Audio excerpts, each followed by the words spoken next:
Hello everyone, welcome back to another video. Today we're going to be covering the third part to What If Naruto Was Born Earlier. My schedule is going to be posted on screen. I'm going to try to get at least 2 weeks of constant uploads, well besides the weekends, and then I'm going to have like a week downtime, and then I'm going to pump more videos out, just so I can have as many videos coming out as possible. So let's get right back into the scenario. Now the last part of the video is kind of rushed since I was in a time rush at the time.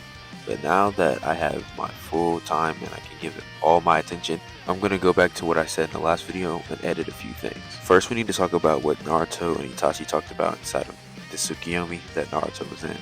Naruto just give Itachi updates about the village, and then he would tell Itachi would tell him that the Akatsuki had a plan to send all the Akatsuki members to the Hidden Leaf village for a full-out war. Not a full-out war, but the Akatsuki versus the Hidden Leaf village, so they can obtain the Nine Tails and the One Tail. Konoha would have exactly 2 months to prepare for this battle. Then Naruto would leave and head to Jiraiya, telling him all the information that he was told. Now let's go back to the part where we left off. Sasuke would swing his sword straight at Itachi, but Itachi would dodge every single one of his swings. Itachi would put Sasuke into a genjutsu. This Sasuke is not the same Sasuke that fought Itachi in the main timeline. This is the same Sasuke that's at the beginning of part 1.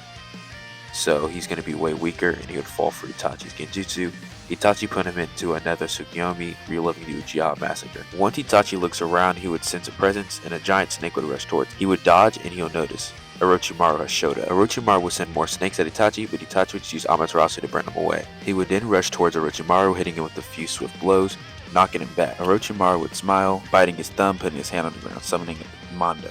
Itachi makes a clone, sending the clone straight towards the snake. Once the snake and the clone make contact, the clone explodes into a whole bunch of crows.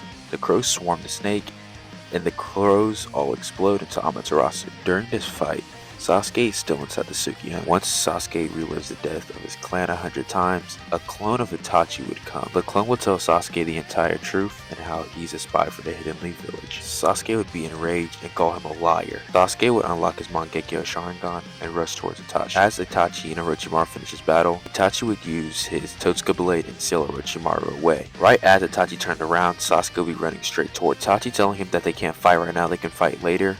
Once he tells Sasuke the full truth, and he goes to help Naruto against the Akatsuki. Sasuke screaming at Itachi, telling him to stop lying to him and that he's going to cut him down once and for all. Sasuke screams at him, telling him he's not backing down and he's not giving up anytime soon. Sasuke starts throwing Amaterasu randomly, not having a mastery of it or even control. He starts burning down everything in Orochimaru's hideout. Now we're going to switch over to what's happening in Konoha, and we're going to go back to what's happening with Itachi and Sasuke. In Konoha, the villagers are waiting for something to happen. A strange man floating in the sky blows up and destroys the whole entire village. All the Akatsuki members jump out from trees and start rushing inside of the village. Everybody splits up to begin looking for the Jinchurikis. While Kisame is running around looking for the Jinchurikis, he runs into Might Guy. Kisame and Might Guy have a standoff before rushing right towards each other. Might Guy starts beating Kisame pretty bad until Kisame starts using more and more of his power. Might Guy smirks and opens up the first 2 gates, this being enough to push him back completely. Kisame quickly enters his true form, fusing with Samihara. Might Guy opens up the 7th gate, knocking him out completely and finishing the job. While this battle ended, another one began, and Kakuzu begin their fight. Kakashi is beating Kakuzu pretty bad, but he is struggling until Team 8 shows up and gives him some help. With the help of Team 8, Kakashi is able to push back Kakuzu and even able to destroy 2 of his hearts. Everything's going fine until Hidan shows up. Kakashi thinks fast and uses his new obtained Mangekyo Sharingan to Kamui away Hidan's heart. They all go back to fighting normally until somebody gets slashed by Hidan. Kakashi looks over and sees Kiba bleeding out pretty badly. Kakashi rushes over there. Before he can, he gets grabbed by Hidan. Hidan plays some weird pentagram thing around him and his skin changed. Kakashi charges up with Chidori, shoving it right through his chest, but not knowing this actually killed Kiba in the process. When Kakashi seen this, his heart dropped. He got flashbacks to Rin. He got flashbacks to all the people he let down in the past. Hidan begins to sneak up on Kakashi until a Rasen Shuriken destroys him completely, taking out his other hearts as well. Naruto tells Kakashi that Hidan's immortal and that if he absorbs somebody's blood, the damage reflects on them as well. Kakashi jumps back, shooting a fireball.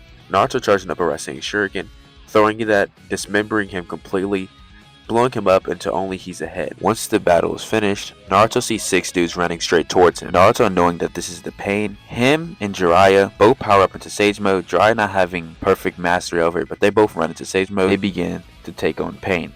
But now we're gonna rush right back to what Sasuke and Itachi are doing. Itachi and Sasuke are still battling viciously. Itachi trying his very hardest to convince Sasuke and to try to tell Sasuke the truth. He knows that if he doesn't, one of them are going to die in this battle. Sasuke begins using the first form of his Susanoo, but it's incomplete and it's not as strong as Itachi's.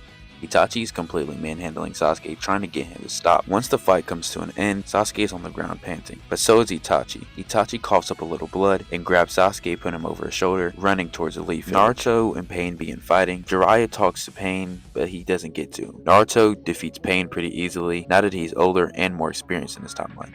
And he has Jiraiya on his side, which makes the fight just even more easier for Naruto. Naruto would talk to Yahiko just like a normal, but this time Jiraiya would be there too. He uses the Rene Rebirth, takes his body away. But that'll be the end of this part. I still got a whole bunch more videos I got to work on. So this video, I said it was going to be longer, but it was only a little bit longer. But until the next one, I'll see y'all guys later. Bye.